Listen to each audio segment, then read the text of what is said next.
Hello there, I'm the Observer, and today we are Yo. back to this world with DC to talk about Teenage Mutant Ninja Turtles.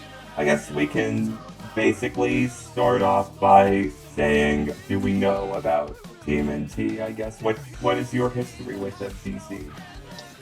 Well, I first started watching, I think the first bit of TMNT I ever watched I think it was 2012. 2012 was probably my first. No, it wasn't. That's a lie. That is a lie. I think it might have been because I was into Batman, so I watched the TMNT and Batman movie, and I Uh, loved that. I thought that was like so much fun, and I didn't yeah. really think it would be. I was kind of like, "What is this?" But then it kind of was like, "Oh my gosh, this is so much fun." I don't know if this is sacrilege for the TMNT community or not, or the Batman community, or both. I don't know. I don't really care. Look at me! Oh my gosh! Don't kill me, dog! Why aren't you doing your job? Protect me. Anyways, from what I've observed from like the community of the TMNT, is that it was very fairly well received from both Batman and TMNT fans. I really loved it, and so I ended up looking at the 2012 one. Really loved that one. That's probably my favorite series, probably because Splinter is my favorite character, and I thought they did Splinter the best in that series. Yeah. But I also I liked the brotherly companions. I know the thing with April was weird, but I really loved Yeah. Mikey. I really loved, how all the brothers just argued all the time, and Yeah. then from there, I read the newer comic, not the old one, not the very first one that started this whole thing off, but the The new comic IDW comic. all the way up to Mutant Town, and that's kind of where I stopped because it was a lot. Yeah. But and I really loved that. I didn't watch like the The new the show. 2000s one, which I know is really big, and Oh yeah. You I didn't watch Rise. Rise. You didn't watch Rise. I didn't watch Rise either. I was kind of But like I was kind of mad that my Splinter had been like obliterated. I actually have some thoughts about like the new Splinter and Rise, but we'll get to that when I talk about Rise, since I have a bit more context of what Rise does differently Yes, to you do. 2012. But for now, I guess we can go into talking about 2012 show, since we've both seen like the first season of that, but you've seen more of it, I guess. So Yeah, I I have guess seen it. I guess from my experience of the show, I quite like the characters in it. I'd say I think they were all pretty well characterized for the most part, except mainly for like Donnie, but that's just kind of because he's just kind of roped in with April. And I also have some issues with April, but we'll get to that a bit. But I thought the Yeah, I think overall, April was kind of the weak spot. April and yeah, Karai were kind of the weak spots of that series. yeah, Splinter a little like the bit main too, but I think like the main issue I have with like April through the series, of at least from season one I've observed, is that she's just kind of like in the background most of the time, because she's just kind of like there. It's like after episode like 2, she's just in the sewers. Like we don't really get an episode introducing her to the sewers. She's just kind of there when Splinter and the gang find out she's connected to the turtles. She's like, I know, what about my friends in my school? The two things we never see about her in this show, which is quite funny to me. I was like, wow, we never saw any of that, you know. So we're kind of just yeah, losing nothing, to be honest. From not yeah, really from like in story sense, but more just a viewer's sense of just trying to like getting yeah. invested in the character. It wasn't the best stuff. Like Yeah, it was probably based. needs to go into the series more. I actually didn't mind Donnie though. Yeah, fair Especially enough. when April's not in the picture. I Yeah. really like Donnie. He's definitely a bit of a focus in 2012 for a good majority of the episodes of season 1 that I've observed. But a lot of that is also tied with his relationships with April, so that kind of gets annoying a bit. One character I did like though was Leo a bit, mainly because he in the show they portrayed him as a nerd, and I kind of like that. He's just the leader nerd, and I thought that was kind of like interesting, and I kind of Yeah. like that about this version of like the TMNT. Yeah, again, all the strongest episodes, in my opinion, for 2012 are the ones where it's the brothers Yeah, and I Splinter. can. Like, Yeah, anytime you brought in, like, even Casey on some cases, anytime you brought in Casey or in anyone else, like, the episode always got weaker because the heart of that show really was the family. And yeah. I almost feel like they would have benefited from Hmm. just having the family. Because especially, Yeah, you haven't even seen season two. Season yeah, two, it pushes into that a lot. And I really enjoy yeah. that. I think one episode that was a highlight in season one for me was like the Rat King episode, mainly because it kind of Yeah. like delved into like Splinter used to be like a human, but now he's just slowly becoming like a rat. So it's just him trying to deal with that kind of. I kind of like that. That's the reason why I really like that episode, and Yeah. it's kind of an element that Rice kind of took and developed a lot more about how this like human becoming like a rat, and it does a bit more with that. I like 2012 Splinter more than I do Rice Splinter, mainly because I think from the offset he's a pretty likable character. I'd say Rice Splinter doesn't really give up the great first impression. It's only when you like wait throughout like the rest of the series you get to see what makes him tick as a character. Go away, zombie, go away. Oh, great Yeah. Scott, there's a creeper. I'm moving away. DC, Yeah. go, come out the door. And again, I Yeah. haven't watched Rise. I think it's because I really didn't like what they did to Leo and Splinter, who are two of my favorite characters, and so I was kind of like, Yeah, I can But understand. I can understand that, and that's why I think him and Splinter are better in like 2012 than they are in Rise. But I do know that people do like them in Rise, and I do like them a yeah, bit. It's just that I think 2012 just did them a bit better. With yeah. with But that said, I also the yeah fun with TMNT, because it seems like no matter which version you like it's okay to like yeah any of the versions because they're all yeah like different, but they're also like really yeah. cool. Like, That's kind of why I see value in like rebooting kind of like older franchises because you get to do like new interpretations of how these characters are supposed to work and how they function in a new setting and stuff. That's kind of like an appeal of that, and that's something I think TMNT does very well compared to a lot of other like franchises yeah, and that kind of stuff. because like all the turtles have like slightly different personalities, and like those Yeah. personalities also. Oh, I found a mob spawner, my guy. Oh, where is it? It's down near my new mine that I made. You made a new mine. That's interesting. Yes, go past my house. You'll see it eventually. Okay, I'll try and find it. Where I'm trying to find I'm where you not in the are. ravine. I'm in the Okay. go up on the hill. I made myself an entrance. An It's really entrance. obvious where I made it. Okay, It's I'll try and wood. find it. Anyways, I think another character that I like in 2012 than I do in Rise, Mikey, mainly because I think Mikey, while he is kind of like the joke of the series, I feel like he's a bit more funny in that series than he is in Rise, mainly because Rise is a bit more subdued in his personality, I think. He still has his funny moments, it's just that he's more subdued with it. Whereas in 2012, he's just a goofy little guy for the most for the most part, Yeah. I'd say. I Yeah. really love Mikey as well. I think the characters Mikey and even just all the brother interactions. Again, I think Yeah. 12 does a really good job of brotherly interactions and Yeah. why I think all I their think I best think I episodes also are the brother interactions. I do also like that in Rise. It's just that in Rise there's a bit more there's a bit more just kind of like differences in how those relationships are presented. Oh hey, there's a zombie villager. My goodness, why are there so many zombies? Oh my goodness. It's such a Oh, dangerous mine you got oh yourself in. I Do I died! My dog no. saved me! My dog was more of a friend to Oh me in wait, this time of need than you were! I have a crossbow. Do you want that? I just want your help. That's all I Yeah, I have want. a crossbow, And so some I'm going iron. I over. would also like some iron, Yeah. but I don't think I can get that. I think I have some iron in the chest. Just you said that the plot of with like Splinter and that no, not Splinter. What's his name? Oh yeah, a Shredder and that kind of stuff is just kind of like the least interesting aspect to you. Yeah, I'd say, I don't think they did the best job with Shredder, just because they yeah, don't really make I'd him say, menacing to.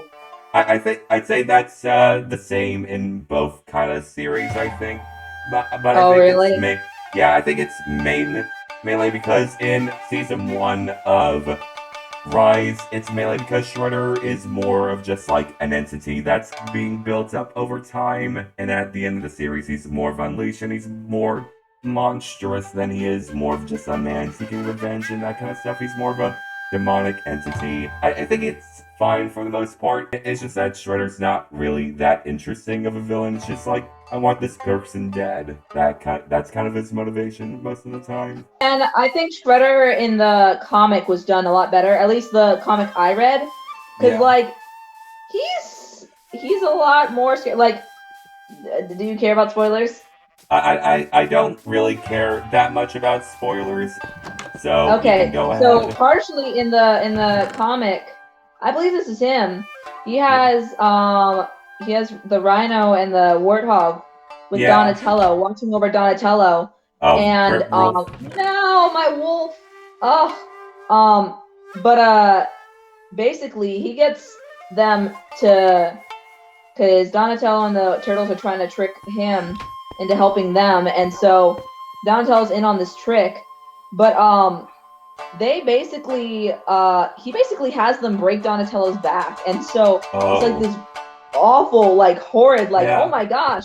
But he did that, and it's like, yeah, he's an evil megalomaniac. He's gonna do that. It's like, Yeah. whoa, but like he just is so much more of a threat. Like he will hurt them. Like Yeah. when they're trying to defend Like, themselves, you're like, this is a fight for their lives. Like this makes sense. to be fair, that is emulated sometimes in the show. Like the first episode, he faces the turtles. They get they get beaten by him, and they only survive mainly because his servants turn into Yeah. mutants and that kind of stuff. From Yeah, what they're it's saying. crazy. It's fun. It's good. Yeah. I'm gonna die. I'm gonna die. I'm gonna die. Oh I need to no. get out of here. Yeah. Don't. Yeah. Okay. Anyways, I guess I can talk a bit about Rise a bit, and I think I quite like Rise as kind of like, say, a different a different kind of take on the TMNT, I'd say. Yeah. Mainly because it's kind of like it's shaking up like the formula of what it is. It's like you said that Leo isn't the leader, and you were kind of like, yeah, I'm not really into that, and it's like, yeah, and that's kind of the point, mainly because it's kind of Uh, him. It's him slowly becoming like the leader, and then from the uh, movie, I haven't watched the movie yet, but from the movie, it's kind of the movie's kind of like the one where it's like, okay, you need to be the leader now. This is it's kind of like it's kind of slowly building up to him being the leader instead of just him being it from default, because in the show, Raph is the leader, and that's kind of why I think I like this version of Raph more than like the 2012 version, mainly because he comes off a bit more as like, it shows like his more insecurities of trying to lead the team and them almost dying all the time, I'd say. And I think I kind of like how in like 2012 he tries to lead the team and he's kind of just crippled because everything kind of goes wrong. And I kind of like that aspect about his character, and that's kind of an aspect that's kind of highlighted in Rise a lot, and I kind of like that. yeah, because Raph, at least for a lot of the ones, especially even in the comic in 12, because it's not normal for him to lead the team. That's again one of those Yeah. character changes that's subtle, because Oh my normally goodness. Raph is the one that's gonna Why? challenge everything. Why? He's gonna challenge Leo. He's gonna Why? challenge it. No. Oh my goodness. My villagers keep on dying. Why? My goodness. Sorry. Anyways, continue with Yeah, but your he's normally the one that's like challenging Leo, and he's like, yeah. no, we're not. I'm not gonna do that. I'm gonna break off on my own. Like Yeah. normally, he's not the leader. He's not the leading type. He's the I'm Yeah, gonna go solo and do this myself type, because you guys are flowing he's against the me. Lancer is what you're trying to Yeah, say. he's the Lancer. Yeah. But so it's Yeah. interesting with with Rise, not Rise, with that Yeah. he ends up being the The leader type. yeah. It's kind of interesting that way, and Donnie also is a bit better in, not really a bit better, but a lot better in Rise, mainly because one, he has no romance with humans, Hallelujah. like, and two, mainly because they just cranked up his personality just to be a very, just played up his sarcasticness and that kind of stuff a bit more. So he's kind of like the funniest of the group. And another character who I think is who's a lot better is April, mainly because they Yeah. just make her a down on her luck girl who's trying to get a job, and the turtles keep ruining her job opportunities. So she's just trying to do whatever, and trying to survive most of the time, and it's kind of funny. Do you have a bucket full of water? I could get one. One new You're spending the character. bomb. Yeah, one new character I like is Barum Draxum, because in this continuity, how they get the turtle powers and that kind of stuff is that Barum Draxum is something called a yokai, which is a more mystical dimension, and he's kind of from there, and he's kind of like, humans are kind of like the worst possible beings ever. So the mutation comes from him, mainly because he's just trying to make this new kind of race of humans to become monsters and that kind of stuff. And he mainly takes notice of Splinter in human form, who in this continuity is a superstar who removed all of his responsibilities in trying to stop the coming of Splinter to become a movie star, and that kind of backfired. So he then kind of becomes depressed a bit, and that's where the whole rat element of the Rat King element and that I said gets expanded upon in here, and I kind of like that kind of element of Splinter's character, and I do like how they go into that, I think. Yeah, well, it's interesting because in the comic book version, they are so Splinter is actually, and the boys are actually reincarnations of the old samurai warrior and his sons. Yeah. And so, but in the comic book version, he loses his daughter and wife, which, by the way, if you continue to watch the things, you'll get more info on that from them all. Yeah, I know his sister. I know their sister. I know that Leo's date is also his sister. To be honest, because they did reveal that at the end of season 1, they revealed that at his daughter. That's when there was have your daughter now. Oh lol, and it's but no, and it's the big plot twist of season 1, and then was oh no, yeah. That kind of stuff. Yeah. The interaction with Karai, I think, could have been I thought it was interesting. I think it could have been more interesting. They decided to went kind of in a weird direction. She's kind of constantly going back and forth, and she actually wants a lot more than Splinter. She wants a lot more revenge on. Yeah. Her arc goes more down to which is interesting because in the comic book version, she's not related to either of them. Yeah. She is what you call? She's the second. She's gonna lead the Foot Clan. She's the second in command. Oh, the spider's after you. The spider's after you. Oh no! Don't hurt me. I think nailed you spider. With that said, do you want to talk about the Batman movie now? Oh my gosh, the Batman movie was awesome. Yeah, it was kind of it shouldn't work. Yeah, it's surprising how good of a crossover that was, to be honest. It was kind of alright, let's take let's mix these two franchises who at the surface don't really seem like they work well together, but when you mix them together, it's oh wow, this is actually kind of cool. Yeah, and you know how I think they did that? Yeah. They understood power levels really well. Yeah. You know what I mean? Yeah, Splinter and Batman are on par with each other. Oh yeah. And when you have Shredder in the mix, they know Batman's not just gonna beat him up.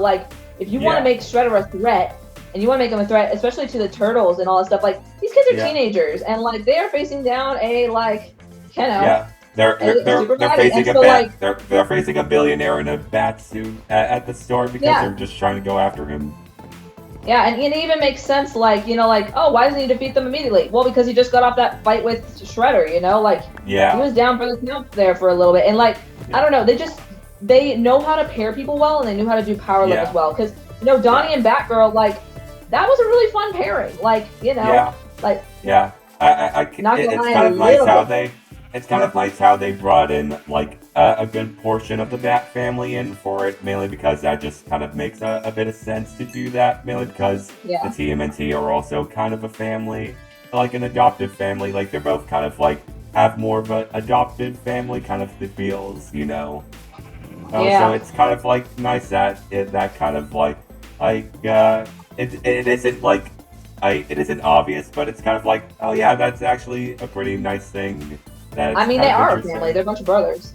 Yeah, I know. Yeah, just more in the sense of like because they're brothers but it's like Splinter adopted them, right? Yeah, Splinter did adopt them, but he's basically acting as their dad, which you could argue Batman does for a lot of the Robins, but True. I really I liked how, it wasn't my favorite version of Leo just because they went with the stereotypical like, oh, Leo's the moving leader, but like I did I did like that they kept like there were so many characters you had to just do simple arcs, you know what I mean? Yeah. Like everyone knows who Batman is, everyone knows who Damian is, everyone knows who Mikey is, everyone already knew who the characters were, so there was no point in trying to like. The goal wasn't to go deep. The goal was to have a fun action movie. Here are characters here are other characters Let them have a good crossover together. That's what it was about. Yeah, that was the purpose of it, and it did great. I think it was always so funny. Those like, we're not gonna kill these guys, and then the guy in the crane, you're like, oh, yep, no, that man is dead. The amount of the death count is also quite surprising, to be honest. Like, it's kind of funny how many people they killed due to like stuff like overdoses and that kind of things. Yeah, as long as you don't see yourself, as long as you don't kill the person you're facing, it'll be fine. Yeah. Yeah. It was kind of a like, oh my goodness. Though I did love like Donnie just finding where the Batcave was. Like that was actually quite funny. And then he's really like, well, what if you did this? And then Batman's like, I don't want your opinion. I do not want your advice. And he's like, oh, I recognize it. We didn't talk about the Krang at all. Oh yeah, Krang. Not talking about the Krang. They're just kind of there. They're doing stuff. They're kind of alien kind of thing. I like them. They're fine. It's just that they're also kind of like, they're just the goons that you get to kill without having it be graphic and that kind of stuff. I think they had a bigger version. I don't know. They were a little bit bigger in 2012, but I think they were big in 2000. I'm not sure though. Yeah. Don't quote me on that. I've heard there was like a twist with Shredder and the Krang, but I'm not gonna spoil it because it is a spoiler and it is a very controversial like change for them. But I know the Krang are in like the Rise movie. That basically was like the finale of Rise. I guess that's all we really had to say about TMNT for now. Yeah, we really don't know a whole bunch. Yeah, we don't know that much, but we're just kind of casual observers, or just observer and that kind of stuff. And DC here is also a bit of an observer, but that's neither here or there. But anyways, but for now, I think that's a good way to end off our time on TMNT. Indeed. Alright.